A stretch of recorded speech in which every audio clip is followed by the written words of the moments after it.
I'm Ayça Türkoğlu. And I'm Katy, Derbyshire. And we're going to be reading from The Blacksmith's Daughter by Selim Özdoğan, which we translated together.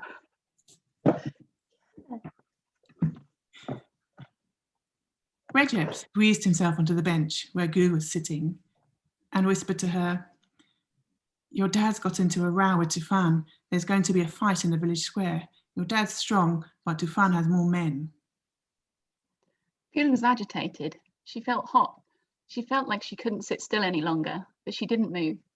Her father was going to fight someone. "Why have they fallen out?" she whispered to Recep. "I don't know. Are you coming with me?" "Yes," Gül said.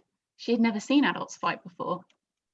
You could have sung the national anthem for a full year before the school day was finally over. That's how slow time seemed to pass. There was whispering and gossiping. The news spread, and when the teacher declared school over for the day, the pupils streamed out of the classroom faster than ever before and ran breathless towards the village square. Everyone wanted to grab a good spot. "Come with me, they'll chase us away from the square," Recep said. They climbed up a ladder onto the roof of one of the houses that had a good view of the village square. Two groups of men were standing below them, a stone's throw away. Gül instantly recognised her father in the smaller group. The men were shouting, hurling insults at each other. The blacksmith didn't have the loudest voice, but he towered over the rest of them and stood with his head high, his shoulders slightly back, his chest pushed out. He didn't seem afraid at all. The men picked up stones off the ground and flung them at their rivals. First, someone from Tufan's group would throw one and the others would retreat. Then Timur's men would throw and Tufan's friends would put their arms in front of their faces to protect themselves and take a few steps back. One of Timur's mates was hit on the brow and the left side of his face and his neck were covered with blood, but he shouted the loudest of all. On the other side, even No-Nose Abdul squawked out a few swears. Nearly all the children were afraid of him. His nose had been shot off by his brother when the two of them were young. They'd been playing with their father's gun, thinking it wasn't loaded. Abdul only very rarely left the village so as not to be at the mercy of strangers' stares. In the village, at least the adults had long grown accustomed to his scarred face, the bridge of his nose ending abruptly just beneath his eyebrows. "Dishonourable dog!" Abdul shouted, and from behind him Tufan yelled, "Crook! Dirty pig!" Timur spit off from his group and made towards the others. He was lucky. A couple of stones missed him, one clipped his shoulder. When he was standing a good 10 strides away from his group, the others stopped throwing stones. "What's your problem, Tufan, you son of an ox? If you're a man, come over here and fight like one. Don't just throw stones like a woman." "In case you didn't already know, in this village we throw stones to chase off dogs," Tufan yelled back. "And what are you but a pesky little dog? What business do you have in our village?" "A good dog doesn't bite people in his own village," Timur said. "Now come and fight like a man." Gül would have liked to shout out loud. She would have liked to do something to make them all get along again, but she sat on the roof and held her breath like all the other children who had gathered up there in the meantime, having been chased away from the village square.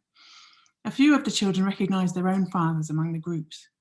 Recep wished he had a father who could be standing there too, or at least a brother old enough, but he just had 4 older sisters and a mother. Tufan took a few steps forward, not as energetically as Timur had, and then turned around to look at his men. Now there were perhaps 15 strides between Timur and Tufan. The first upright and proud, the other a little shorter, his shoulders sunken. "You ripped me off," Tufan said.